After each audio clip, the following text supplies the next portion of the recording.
اللہ کی توفیق کے ساتھ 80 سالہ زندگی گزاری اور 80 سال میں کوئی نماز بھی ایسی نہیں تھی، نماز پنجگانہ ہو، نماز تراویح ہو، نماز تہجد ہو، نماز جمعہ ہو، نماز عید ہو، نماز استسقاء ہو، نماز جنازہ ہو، ہر قسم کی نماز میں وہ امام کے ساتھ تکبیر تحریمہ کہتا ہوا نظر آیا۔ اور حد یہ ہے کہ اہل مدینہ میں سے کسی کی آنکھ نے، اہل مدینہ میں سے کسی کی آنکھ نے 80 سال تک متواتر اس سے پہلے مسجد نبوی میں کسی کو نہیں دیکھا۔ اللہ، یہ محبت والے، یہ عشق والے، یہ پیار والے، یہ اللہ کے چنیدہ اور برگزیدہ ہستیاں۔ معلقٌ قلبہ معلق بالمساجد، 7 بندے گنے حضور نے قیامت کے دن جب کسی لا ظل کل شیء، کسی چیز کا جب سایہ نہیں ہوگا، وہ 7 خوش نصیب قیامت کے دن اللہ کے عرش کے سائے میں ہوں گے۔ ان میں ایک وہ بندہ ہے جس کا تذکرہ میرے موضوع کے ساتھ متعلق ہے۔ وہ کیا ہے کہ قلبہ معلق بالمساجد، جو چلا تو کار رہا ہوتا ہے، بن تو کپڑا رہا ہوتا ہے، وہ اپنی دکان میں کام کر رہا ہوتا ہے، لیکن اس کا دل تو مسجد میں ہوتا ہے، اس کا دل مسجد کی طرف مائل ہوتا ہے۔ تو آقا علیہ السلام کیا فرماتے ہیں؟ اطول الناس اعناقا یوم القیامت المؤذنین، کہ قیامت کے دن مسجدوں میں آذان پڑھنے والوں کے فخر سے گردنیں سارے معاشر کے لوگوں سے بلند ہوتی۔ اتنا بڑا مجمع ہو، جس کا قد اتنا اونچا ہو، وہ کتنا خوبصورت لگتا ہے۔ وہ کہتے ہیں یار اتنا جمال کہ جہاں کھڑا ہو ہر قسم کے لوگوں میں سے، بھائی اس کا سر اتنا اونچا، خدا نے کتنا اس کو شان دیا، خدا نے کتنے اس کو صحت دی، کتنا قد اونچا دیا۔ تو قیامت کے دن کتنے کتنے قدوں والے لوگ ہوں گے، سب پست ہو جائیں گے اور مسجد میں اذان پڑھنے والا اونچا ہو جائے گا۔ اور ایک کریم آقا صلی اللہ علیہ وسلم نے اذان پڑھنے کی ترغیب، اچھا جی حضور کی ہر بات ہی بے مثال ہے، کیونکہ حضور خود جو بے مثال ہوئے۔ آقا علیہ السلام کا جو تبلیغ کا انداز ہے نا، یہ بھی بے مثال ہے۔ آقا علیہ السلام فرماتے ہیں کہ اگر میں تمہیں بتاؤں، اچھا حضور بتا کیوں نہیں دیتے؟ یہ انداز ہے دل لبھانے کا، ترغیب دینے کا، اس میں کشش ہے۔ آقا علیہ السلام فرماتے ہیں اگر میں تمہیں دوں نہ بتا کہ اذان پڑھنے کی فضیلت کیا ہے، اور تم سمجھ بھی لو کہ اذان کی اتنی فضیلت ہے، اذان پڑھنے کا اتنا شان ہے، اتنا اس کا ثواب ہے، تو ہر نماز سے پہلے تم لوگ جمع ہو جاؤ اور تمہاری لڑائی شروع ہو جائے۔ کوئی کہنا ہی نہیں تو نے کل اذان پڑھی تھی، دوسرا کہتا تو نے صبح کی پڑھی تھی نا، اب ظہر کی میں پڑھوں گا، تمہاری لڑائی شروع ہو جائے، اور اس لڑائی کو ختم کرنے کے لیے تم اپنے ناموں کی قرآن اندازی شروع کر دو۔ اگر میں تمہیں بتاؤں، بتا بھی دیا چھپا بھی دیا، نہیں بتایا، حضور بتا تو گئے ہیں کہ اس کا اتنا ثواب ہے کہ تم یہاں لڑائی شروع کر دو کہ جی نہیں یہ تو ہر روز پڑھتا ہے، مجھے تو 2 دن ہو گئے میں نے اذان نہیں پڑھی، آج تو بھائی میں پڑھوں گا، اور پھر تم اپنی لڑائیوں کو ختم کس طرح کرو گے؟ قرآن اندازیاں کرو گے جس کا نام آ گیا۔ حضور نے بتا تو دیا ہے کہ یہ صلی اللہ علیہ وسلم۔ اب اذان کتنے لوگ پڑھنا چاہتے ہیں؟ ہماری مسجد میں نماز تہجد پڑھنے والے تقریباً ایک دن 16 تھے، پھر 14 تھے، پھر زیادہ بھی تھے، کم بھی تھے، چلو 10 لگا لیتے ہیں۔ اگر 10 آدمی فجر کی نماز پہ اڑ جائیں کہ جی میں پڑھوں گا، وہ کہے جی میں پڑھوں گا، بابا جی کہیں یہ تو میں ہی پڑھوں گا کیونکہ میں پڑھتا ہوں، اور قاری صاحب کہیں گے جی میرا آواز بڑا اچھا ہے، میں عربی لغو لہجے میں پڑھوں گا، آپ کو مکہ مدینہ یاد آ جائے گا، جی میں کہوں گا یار تم سارے ہی بیٹھ جاؤ میں پڑھوں گا۔ تو اگر 10 آدمی ہر آدمی یہ کہے میں اذان پڑھوں گا تو پھر آخر اذان تو ایک ہی پڑے گا نا. یہ تو کوئی نہیں 10 آدمی اکٹھے اذانیں شروع کر دیں یا ایک ایک کر کے 10 آدمی یکے بعد دیگرے اذانیں پڑھے. تو آقا علیہ السلام نے ہمیں آسان طریقہ بتا دیا. حضور یہ نہیں کہتے، حضور نہیں چاہتے کہ میری امت میں سے ایک محلے میں سے ایک بندے کو فضیلت ملے باقی سارے اذان کی فضیلت سے محروم رہیں. آقا علیہ السلام کا طریقہ دیکھو. آقا علیہ السلام فرماتے ہیں جو مؤذن کہتا جائے تو وہ بھی ساتھ ساتھ کہتے جاؤ. اذان ایک پڑھے گا لیکن اس کے ساتھ کلمے ساتھ ساتھ کلمات دہرانے والوں کو بھی اذان پڑھنے کا ثواب ہو جائے. لو جی میں کیا کہہ چکا ہوں آپ کو یاد ہے ابھی کہ عورتوں کو اذان پڑھنے کی عند الشرع اجازت نہیں ہے. لیکن یہ کوئی نہ سمجھے کہ وہ اذان پڑھنے کی اہل نہیں ہے لیکن اذان کا کے ثواب حاصل کرنے کی وہ بھی اہل ہیں. کہ جب اذان مسجد سے ہو ہماری بہنیں بیٹیاں بیویاں بہنیں اپنے گھروں میں مؤذن کی اذان کے ساتھ ساتھ اللہ اکبر وہ کہیں اشہد ان لا الہ الا اللہ وہ کہیں بولو اشہد ان لا الہ الا اللہ وہ کہیں اشہد ان محمد رسول اللہ. بیٹیاں کہیں بہنیں کہیں اشہد ان محمد رسول اللہ. 4 کلمے حی علی الصلاۃ حی علی الصلاۃ حی علی الفلاح حی علی الفلاح. ان 4 کلموں کے جواب میں کہنا ہے لا حول بولو لا حول ولا قوت الا باللہ العلی العظیم. اور پھر آگے آئے گا اللہ اکبر اللہ اکبر. اس کا جواب یہی ہے اللہ اکبر لا الہ الا اللہ. تو اس کا جواب بھی ہوگا. مسجد میں اذان مرد پڑھے گا.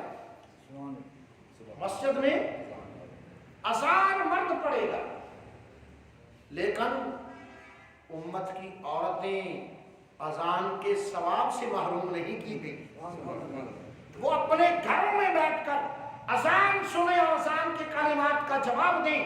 وہ بچہ ہو بڑا ہو بوڑھا ہو اذان پڑھتا ہے نہیں پڑھتا، اس کی زبان خوبصورت ہے یا توتلی زبان ہے، وہ گھر میں خاتون بیٹھی ہے یا کوئی سڑک پر جا رہا ہے. اور یہ بھی کمال اور کرم بالائے کرم کیوں نہیں ہے کہ اذان کے جواب میں وضو کی شرط بھی نہیں ہے. جو اذان پڑھے گا وہ وضو کر کے پڑھے گا. اذان وضو کے بغیر نہیں ہے یعنی مناسب نہیں ہے. لیکن اذان کا جواب اگر آپ کو وضو نہیں بھی ہے تو پھر بھی آپ اذان کا جواب دے سکتے ہیں. نہیں دینا چاہیے، بولو نا دینا چاہیے. اب ایک شخص اذان پڑھنے لگا، اذان پڑھتے پڑھتے وہ بھول گیا